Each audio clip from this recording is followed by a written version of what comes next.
PSI ಅಮಾನತು ಮಾಡುವಂತೆ ಆಕ್ರೋಶವನ್ನ ವ್ಯಕ್ತಪಡಿಸಲಾಗಿದೆ. ಡಿವೈಎಸ್ಪಿಗೆ BJP ಕಾರ್ಯಕರ್ತರು ಘೆರಾವ್ ಹಾಕಿದ್ದಾರೆ.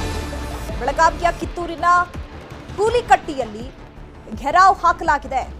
ಡಿವೈಎಸ್ಪಿಗೆ ಬಿಜೆಪಿ ಕಾರ್ಯಕರ್ತರು ಈಗ ಘೆರಾವ್ ಹಾಕಿದ್ದಾರೆ. ಕಿತ್ತೂರು ಪಿಎಸ್ಐ ಅಮಾನತು ಮಾಡುವಂತೆ ಆಕ್ರೋಶವನ್ನ ವ್ಯಕ್ತಪಡಿಸಲಾಗಿದೆ.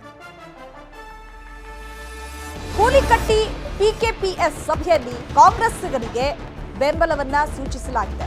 ಬಿಜೆಪಿ ಸದಸ್ಯರಿಗೆ ಪಿಎಸ್ಐ ಪ್ರವೀಣ್ ಗಂಗೋಳ ಬೆದರಿಕೆ ಹಾಕಿದ್ದಾರೆ ಅನ್ನುವಂತಹ ಆರೋಪ ಸಹ ಕೇಳಿ ಬರ್ತಾ ಇದೆ. ಡಿವೈಎಸ್ಪಿ ಶಾಂತವೀರಯ್ಯ ಹಿರೇಮಠಗೆ ಘೆರಾವ್ ಹಾಕಿದ್ದಾರೆ. ಪ್ರಾಥಮಿಕ ಕೃಷಿ ಪತ್ತಿನ ಸಹಕಾರ ಸಂಘದ ಚುನಾವಣೆ ನಡೀತಾ ಇತ್ತು. ಬಿಜೆಪಿಯವರನ್ನ ಬೆದರಿಸಿ ಕಾಂಗ್ರೆಸ್ ಪರ ಸಹಿಯನ್ನ ಹಾಕಿಸಿಕೊಂಡಿದ್ದಾರೆ ಅನ್ನುವಂತಹ ಆರೋಪ ಇದೆ. ಸೊ ಹಾಗಾಗಿ ಪಿಎಸ್ಐ ಪ್ರವೀಣ್ ಮೇಲೆ ಕ್ರಮಕ್ಕೆ ಆಗ್ರಹಿಸಿ ಡಿವೈಎಸ್ಪಿಗೆ ಮುತ್ತಿಗೆಯನ್ನ ಹಾಕಿ ಘೆರಾವ್ ಹಾಕಲಾಗಿದೆ. ಯಾಕಂದ್ರೆ ಅಲ್ಲಿ ಪ್ರಾಥಮಿಕ ಕೃಷಿ ಪತ್ತಿನ ಸಹಕಾರ ಸಂಘದ ಚುನಾವಣೆ ನಡೀತಾ ಇತ್ತು. ಆ ಸಂದರ್ಭದಲ್ಲಿ ಬಿಜೆಪಿಯವರನ್ನ ಹೆದರಿಸಿ ಬೆದರಿಸಿ ಕಾಂಗ್ರೆಸ್ ಪರ ಸಹಿಯನ್ನ ಹಾಕಿಸಿಕೊಂಡಿದ್ರಂತೆ ಪಿಎಸ್ಐ.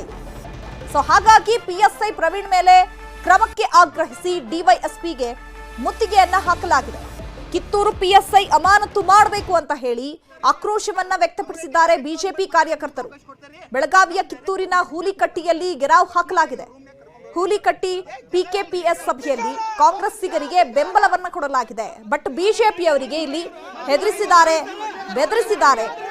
ಸೊ ಸಹಿಯನ್ನ ಮಾಡಿಸ್ಕೊಂಡಿದ್ದಾರೆ ನಮ್ಗೆ ಅಂತ ಹೇಳಿ ಪಿಎಸ್ಐ ಪ್ರವೀಣ್ ಗಂಗೋಳ ವಿರುದ್ಧ ಕ್ರಮಕ್ಕೆ ಆಗ್ರಹಿಸಿ ಆಕ್ರೋಶವನ್ನ ವ್ಯಕ್ತಪಡಿಸಲಾಗಿದೆ. ಡಿವೈಎಸ್ಪಿ ಶಾಂತವೀರಯ್ಯ ಹಿರೇಮಠಗೆ ಘೆರಾವ್ ಹಾಕಿದ್ದಾರೆ. ಪ್ರಾಥಮಿಕ ಕೃಷಿ ಪತ್ತಿನ ಸಹಕಾರ ಸಂಘದ ಚುನಾವಣೆಯ ಸಂದರ್ಭದಲ್ಲಿ ಈ ರೀತಿಯಾಗಿ ನಮಗೆ ಹೆದರಿಸಿದ್ದಾರೆ, ಬೆದರಿಸಿದ್ದಾರೆ. ಹಾಗಾಗಿ ನಾವು ಸಹಿಯನ್ನ ಹಾಕ್ಬಿಟ್ಟಿದ್ದೀವಿ.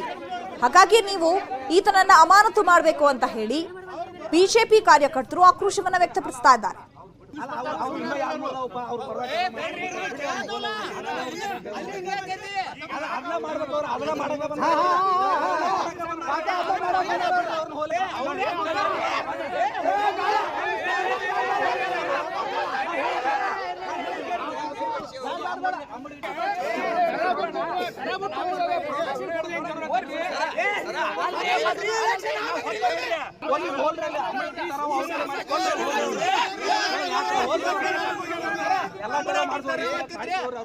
ಡೈರೆಕ್ಟ್ ಹೋಗ್ಬಿಟ್ಟು ಮಾತಾಡಕ್ ನಮ್ಗೆ ಅವಕಾಶ ಕೊಡ್ತಾರಿ.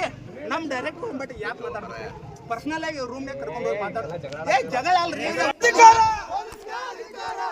ಸೊ ದೃಶ್ಯದಲ್ಲಿ ನೋಡ್ತಾ ಇದ್ದೀರಲ್ಲ ಯಾವ ರೀತಿಯಾಗಿ ಡಿವೈಎಸ್ಪಿಗೆ ಘೆರಾವ್ ಹಾಕ್ತಾ ಇದ್ದಾರೆ ಬಿಜೆಪಿ ಕಾರ್ಯಕರ್ತರು. ಯಾಕಂದ್ರೆ ನಮಗೆ ಮೋಸ ಆಗಿದೆ, ಪಿಎಸ್ಐ ಅಮಾನತು ಮಾಡಬೇಕು, ಆತ ನಮ್ಮನ್ನ ಹೆದರಿಸಿ ಬೆದರಿಸಿ ನಮ್ಮ ಕೈಯಿಂದ ಸಹಿಯನ್ನ ಹಾಕಿಸ್ಕೊಂಡಿದ್ದಾರೆ ಅಂತ ಹೇಳಿ ಬಿಜೆಪಿ ಕಾರ್ಯಕರ್ತರು ತಮ್ಮ ಆಕ್ರೋಶವನ್ನ ವ್ಯಕ್ತಪಡಿಸಿದ್ದಾರೆ. ಡಿವೈಎಸ್ಪಿಗೆ ಬಿಜೆಪಿ ಕಾರ್ಯಕರ್ತರು ಘೆರಾವ್ ಹಾಕಿದ್ದಾರೆ. ಈ ಮೂಲಕ ಕಿತ್ತೂರು ಪಿಎಸ್ಐ ಅಮಾನತಿಗೆ ಆಗ್ರಹಿಸಿದ್ದಾರೆ. ಕೂಡಲೇ ಆತನನ್ನ ನೀವು ಅಮಾನತು ಮಾಡಬೇಕು ಅಂತ ಹೇಳಿ ಅಲ್ಲಿ ಡಿವೈಎಸ್ಪಿ ಜೊತೆಗೆ ಮಾತಿನ ವಾಗ್ವಾದಕ್ಕೆ ಇಳಿದಿದ್ದಾರೆ. ಬೆಳಗಾವಿಯ ಕಿತ್ತೂರಿನ ಹೂಲಿಕಟ್ಟೆಯಲ್ಲಿ ಘೆರಾವ್ ಹಾಕಿರುವಂತಹ ಒಂದು ವಿಚಾರ ನಡೆದಿದೆ. ಹೂಲಿಕಟ್ಟಿ ಪಿಕೆಪಿಎಸ್ ಸಭೆಯಲ್ಲಿ ಕಾಂಗ್ರೆಸ್ಸಿಗರಿಗೆ ಬೆಂಬಲವನ್ನ ವ್ಯಕ್ತಪಡಿಸಲಾಗಿದೆ. ಅಂದ್ರೆ ಕಾಂಗ್ರೆಸ್ ಕಾರ್ಯಕರ್ತರಿಗೆ ಇಲ್ಲಿ ಹೆಚ್ಚಾಗಿ ಬೆಂಬಲವನ್ನ ಸೂಚಿಸಿದ್ದಾರೆ ಅಂತ ಹೇಳಿ ಬಿಜೆಪಿ ಕಾರ್ಯಕರ್ತರು ಆರೋಪ ಮಾಡ್ತಾ ಇದ್ದಾರೆ. ಬಿಜೆಪಿ ಸದಸ್ಯರಿಗೆ ಪಿಎಸ್ಐ ಪ್ರವೀಣ್ ಗಂಗೋಳ ಬೆದರಿಕೆ ಹಾಕಿದ್ದಾರೆ ಅನ್ನುವಂತಹ ಆರೋಪ ಸಹ ಇದೆ.